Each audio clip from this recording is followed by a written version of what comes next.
नमस्कार, news for nation देख रहे हैं आप और मैं हूं आपके साथ साक्षी झा। लोकसभा चुनाव का 2 फेज खत्म हो चुका है और अब तीसरे फेज का जो मतदान है वो 7 मई को होना है।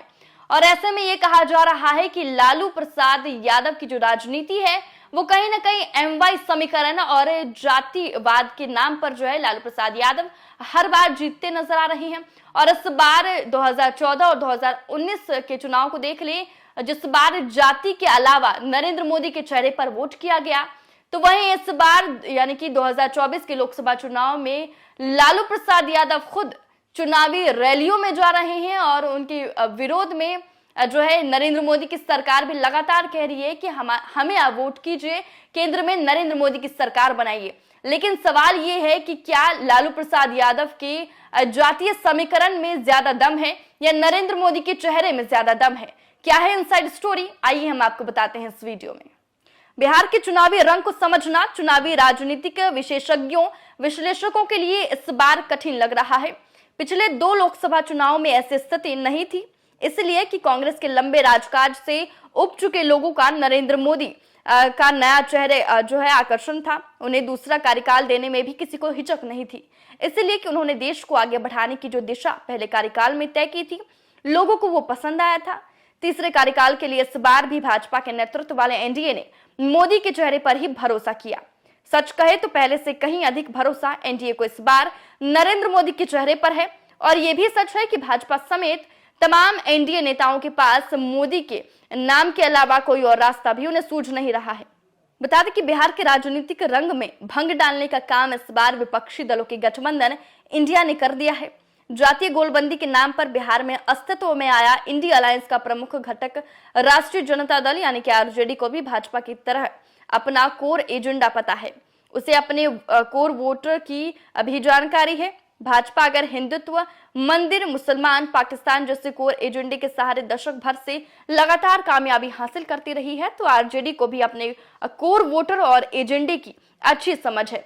उसे पता है कि 17% से अधिक मुस्लिम और 14% से अधिक यादव वोटर तो कालांतर से उनके अपने ही हैं। अगर अन्य जातियों में भी उनसे 5-7% वोटों का बंदोबस्त कर लिया तो उसे एनडीए को टक्कर देने में न सिर्फ आसानी होगी बल्कि लगातार बिगड़ती गई अपनी हालत सुधारने में भी सहूलियत होगी।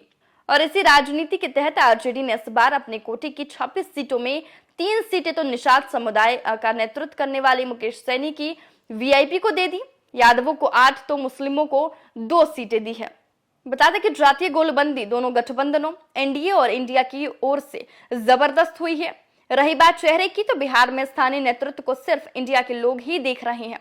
उनके सामने लालू प्रसाद यादव और उनके बेटे तेजस्वी यादव का चेहरा है। राहुल गांधी के चेहरे की चमक बिहार में तेजस्वी के मुकाबले धुंधली है। एनडीए में लोग इस बार नीतीश के चेहरे पर भरोसा नहीं कर रहे हैं। यहां तक कि भाजपा समर्थकों को भी अब नीतीश कुमार पर भरोसा नहीं है। वहीं विश्वसनीयता का यह संकट खुद नीतीश कुमार ने खड़ा किया है। कैंडिडेट के सभी दलों को नरेंद्र मोदी के चेहरे पर ही भरोसा है और इस भरोसे की बड़ी वजह यह है कि बिहार में पिछले 2 लोकसभा चुनाव में एनडीए को जो कामयाबी मिली है उसके पीछे नरेंद्र मोदी का ही चेहरा था। बता दें कि नरेंद्र मोदी ने पीएम के रूप में अपना 2 कार्यकाल पूरा कर लिया है, तीसरे के लिए मैदान में है और इस बार जम्मू कश्मीर से धारा 370 की समाप्ति, 3 तलाक का कानून खत्म करने, अयोध्या में राम मंदिर बनाने और भारत की वैश्विक साख पहचान जैसे उनकी सरकार के कई उल्लेखनीय कामों के लोग मुरीद हुए, तो खासा तादाद उनकी भी है जो अपेक्षाओं पर खरा ना पाकर मोदी के विरोधी बन गए हैं।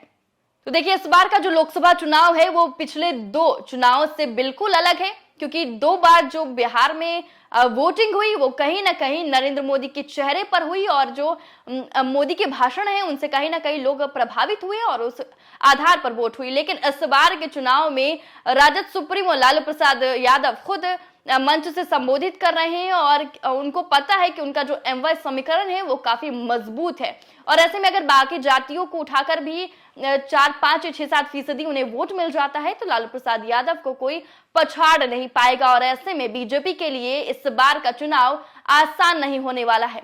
खैर, आपकी इस वीडियो पर क्या राय है हमें कमेंट करके जरूर बताएं और ऐसे ही तमाम खबरों से अपडेट रहने के लिए देखते रहें न्यूज फॉर नेशन।